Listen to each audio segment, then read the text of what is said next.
Israel पर भड़का पूरा का पूरा यूरोप। और ऐसा हुआ क्यों? जो यूरोप इजराइल के आगे चू नहीं करता वो भड़का क्यों है?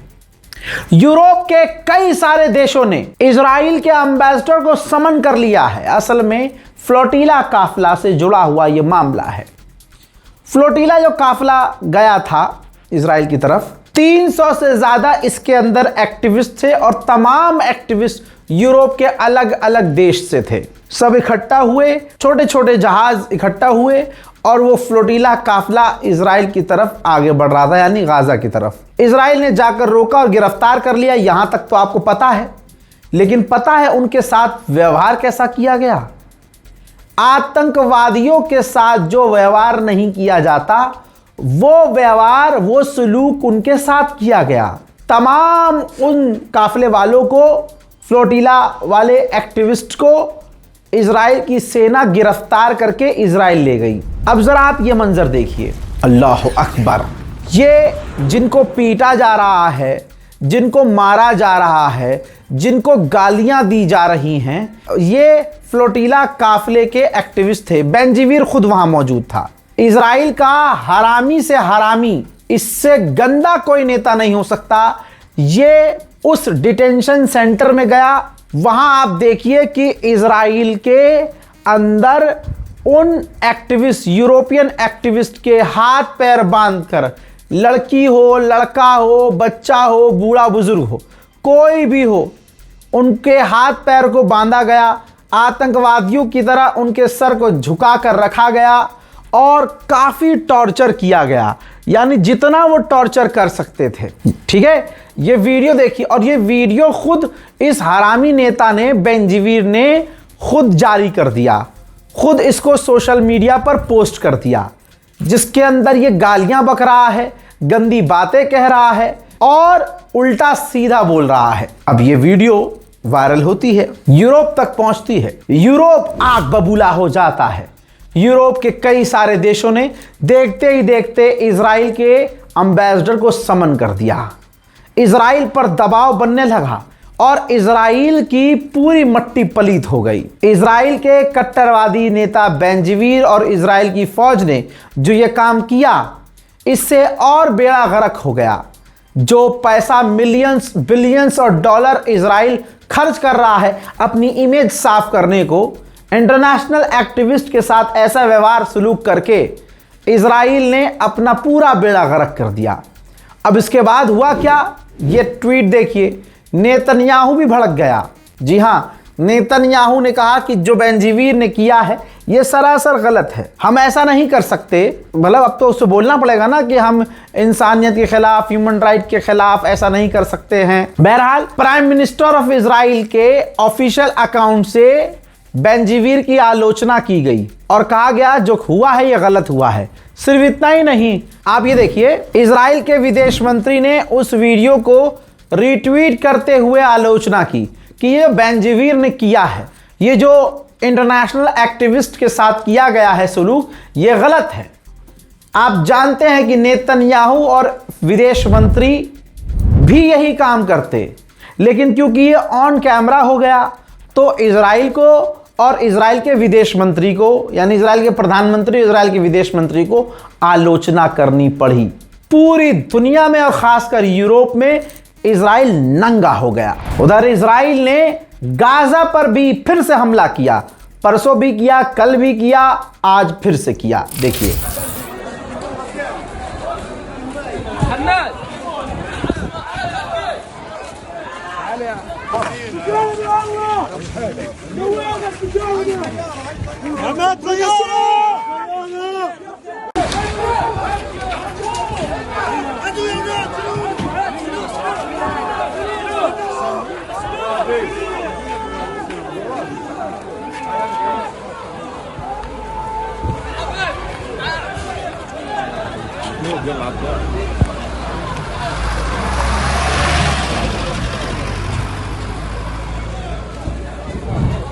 जिंदगी में, इतिहास में पहली बार यूएन के अंदर फिलिस्तीन को वाइस प्रेसिडेंसी का रोल मिला है।